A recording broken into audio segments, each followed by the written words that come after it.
तारा रानी की कथा। जय माँ शेरावाली। माँ भगवती को मानने वाले में से एक राजा अर्शपस भी थे। वे दिन रात उनकी पूजा अर्चना में लीन रहते थे। राजा को किसी चीज़ की कमी नहीं थी, बस उन्हें बच्चे की ख्वाहिश थी। सालों से बच्चा ना होने के कारण राजा कुछ निराश रहा करते थे।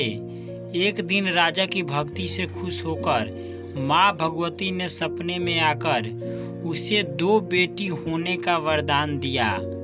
आशीर्वाद मिलने के कुछ समय बाद राजा के घर एक बेटी पैदा हुई। बेटी पैदा होने की खुशी में राजा ने सबको दावत दी और बेटी की कुंडली बनवाने के लिए पंडितों को बुलवाया। सबने राजा से एक ही बात कही कि यह साक्षात देवी का रूप है। जहाँ भी इसके कदम पड़ेंगे वहाँ खुशियाँ ही खुशियाँ होगी। यह भगवती देवी की भक्तन होगी।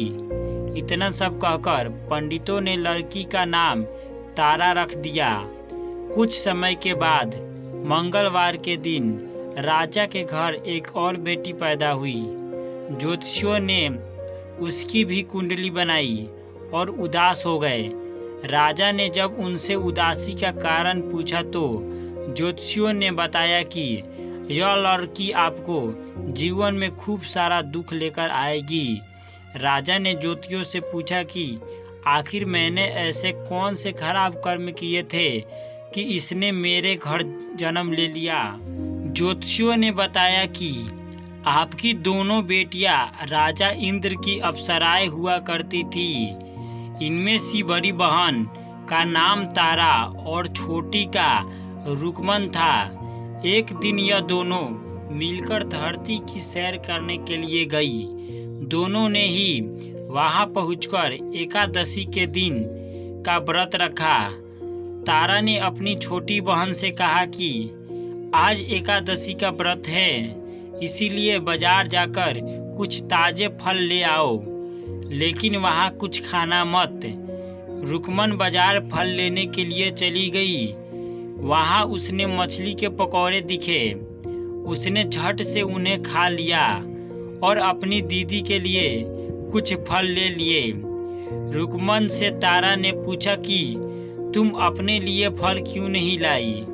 उसने जवाब दिया कि वह मछली के पकौड़े खाकर आई है। तारा ने गुस्से में कहा कि तुम पापीन हो, एकादशी के दिन तुमने मछली खा ली। ऐसे खराब कर्म के लिए मैं तुम्हें छिपकली बनने का श्राप देती हूँ। अब उसी जंगल में तारा की बहन छिपकली बनकर रहने लगी। वहाँ एक जाने माने ऋषि गुरु गोरख भी अपने कुछ शिष्यों के साथ रहते थे। उनके शिष्यों में से एक बहुत ही घमंडी था। अपने घमंड के चलते वह शिष्य एक कमंडल में पानी भरकर एकांत में बैठकर तपस्या करने लगा। तभी एक प्यासी गाय वहां आ गई। उसने सीधे अपना मुंह उस कमंडल में डाला और पानी पी लिया। पानी पीने के बाद जैसे ही गाय अपना मुंह बाहर को निकालने लगी तो कमंडल नीचे गिर गया और ऋषि का ध्यान भंग हो गया। फिर ऋषि ने देखा कि गाय पानी पी गई। अब गुस्से में ऋषि ने गाय को एक चिमटे से बुरी तरह घायल कर दिया। इस बात की जानकारी जब गुरु गोरख को पड़ी तो वे तुरंत गाय को देखने के लिए गए। जैसे ही उन्होंने गाय की हालत देखी, वैसे ही अपने उस घमंडी शिष्य को आश्रम से बाहर निकाल दिया। कुछ दिनों बाद गौ माता पर किए गए उस अत्याचार से होने वाले पाप को कम करने के लिए उन्होंने एक यज्ञ का करवाया। इस यज्ञ के बारे में गाय को चिमटे से मारने वाले घमंडी शिष्य को भी पता चला।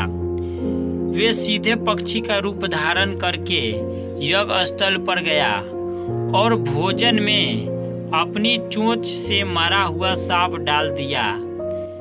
किसी को इस बात की खबर नहीं हुई। यह सब होते हुए तारा से श्राप मिलने वाली छिपकली रुकमन देख रही थी। उसके मन में हुआ कि इसे खाकर सारे लोग मर जाएंगे। सबकी जान बचाने के लिए छिपकली बनी रुकमन सभी लोगों के सामने भोजन पर गिर गई। लोगों ने छिपकली को खूब कोसा और बर्तन को खाली करने लगे। उसी वक्त भंडारा करने वाले को खाने में गिरा हुआ सांप भी दिखा। तब कहीं जाकर सबको समझ आया कि छिपकली सबकी जान बचाने के लिए जानबूझकर भोजन में गिरी थी। एक छिपकली होने के बावजूद भी इतने अच्छे विचार होने की वजह से यज्ञ में मौजूद सारे महत्वपूर्ण लोगों ने कहा कि हमें इस छिपकली की मुक्ति के लिए प्रार्थना करनी चाहिए। पंडित ने आगे बताया कि सबकी प्रार्थना से ही वे छिपकली तीसरे जन्म में आप जैसे प्राप्ति राजा के घर बेटी के रूप में पैदा हुई है। वही तारा ने दूसरे जन्म तारामती के रूप में लिया और अयोध्या के राजा हरिश्चंद्र से शादी की। इतनी सब बातें कहने के बाद पंडितों ने राजा स्पर्श को रुकमन को मारने की सलाह दी।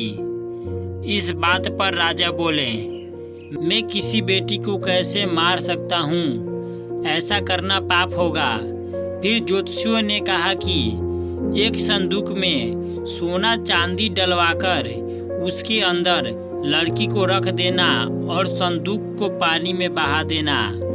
उसमें लगा हुआ सोना चांदी देखकर लोग नदी से संदूक जरूर निकलवाएंगे और लड़की की जान बच जाएगी। राजे ने उनकी बात मान ली और वैसा ही किया। नदी में सोना चांदी जरा हुआ संदूक देखकर काशी के पास ही एक भंगी ने उसे बाहर निकाल लिया। उसके कोई बच्चे नहीं थे, इसीलिए उसने संदूक के अंदर की लड़की को पालने का फैसला किया। उसी भंगी वे उसकी पत्नी ने खूब प्यार से पाला और रुक्को नाम रख दिया। बड़ी होते ही दोनों ने रुक्की की शादी करवा दी। रुक्को की सासू माँ तारामती और राजा हरिश्चंद्र के महल में साफ सफाई करने का काम किया करती थी। कुछ दिनों के बाद रुक्को की सासू माँ बीमार हो गई। उनकी जगह रुक्को वहाँ काम करने लगी। तारामती ने उसे देखा और पुराने जन्म के पुण्य के कारण पहचान लिया और उसे कहा कि तुम मेरे साथ बैठ जाओ। रुक्को ने बोला कि मैं तो भंगी हूँ, इसीलिए आपके पास नहीं बैठ सकती। तब तारामती ने उसे बताया कि तुम पूर्व जन्म में मेरी ही बहन थी। तुमने एकादशी के व्रत के दिन मछली खा ली थी और मैंने तुम्हें दंड देते हुए छिपकली बना दिया। अब तुम्हें दोबारा मनुष्य जन्म लिया है तो इस जन्म में माँ वैष्णो की पूजा करके पुण्य कमा लो। माँ की पूजा से तुम्हारी सारी इच्छाएं भी पूरी होगी। तारामती की इस बात को सुनने के बाद रुक्को माँ वैष्णो से एक बेटे के लिए प्रार्थना करती है और कहती है कि अगर उसकी मनोकामना पूरी हुई तो वे अपने घर में माँ वैष्णो देवी की पूजन और जागरण करवाएगी। माँ वैष्णो देवी उसकी प्रार्थना सुन लेती है और उसे बेटा होता है। पुत्र की प्राप्ति के बाद रुक्को उसकी देखभाल और लाड दुलार में माँ वैष्णो देवी की पूजा करना भूल जाती है।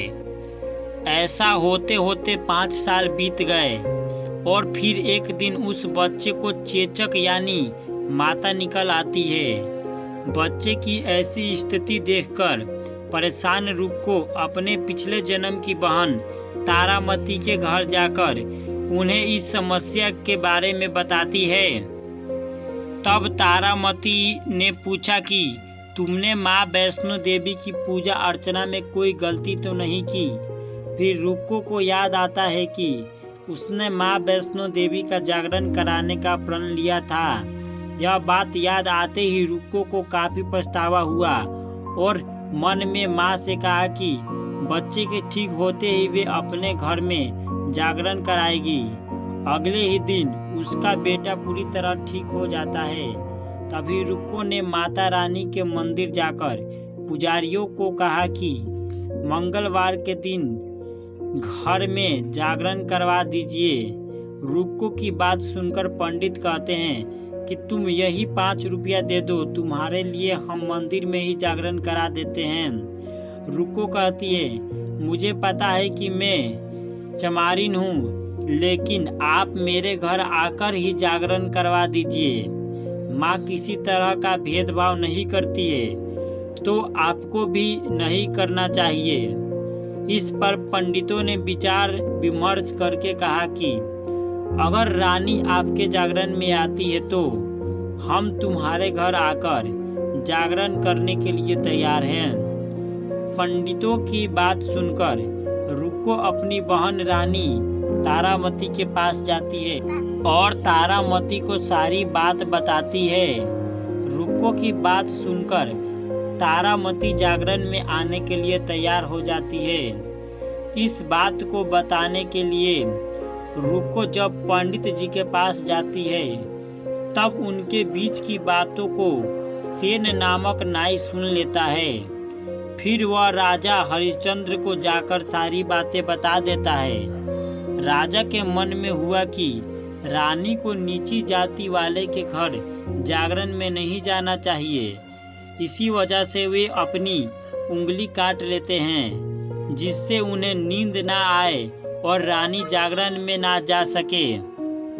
जब जागरण का समय होता है तब भी राजा को जागते हुए देखकर रानी मन ही मन माँ वैष्णो देवी से प्रार्थना करती है कि महाराज को नींद आ जाए ताकि मैं जागरण में जा सकूं।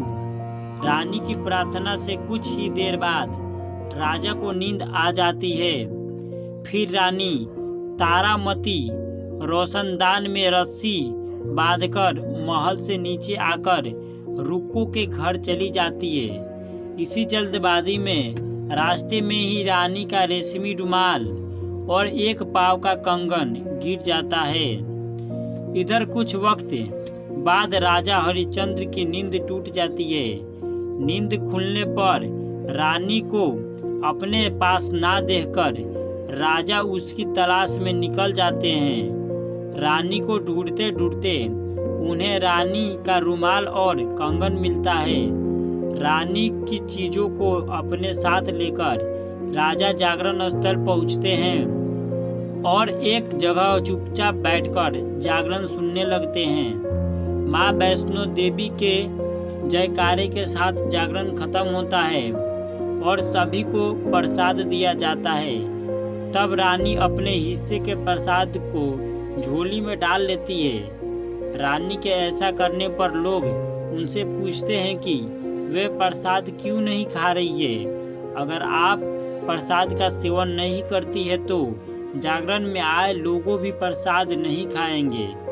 तब रानी बोलती है कि वह प्रसाद राजा के लिए था, अब आप मुझे प्रसाद दीजिए। फिर अपने लिए भी प्रसाद लेकर रानी सबके सामने उसे खा लेती है।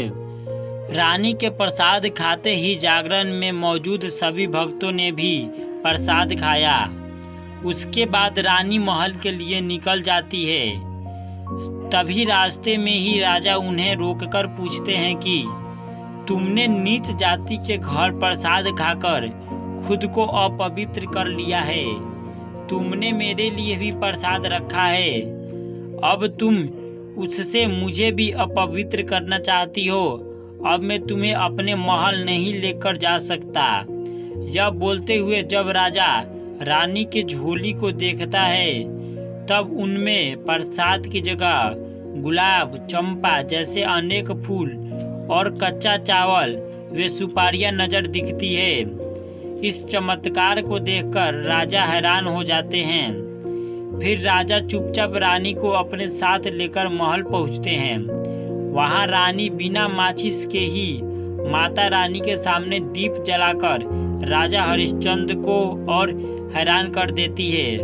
फिर रानी बोलती है कि माता के दर्शन करने के लिए बहुत बड़ा त्याग करना पड़ता है। इसके लिए आपको अपने बेटे रोहित्सा की बलि देनी होगी।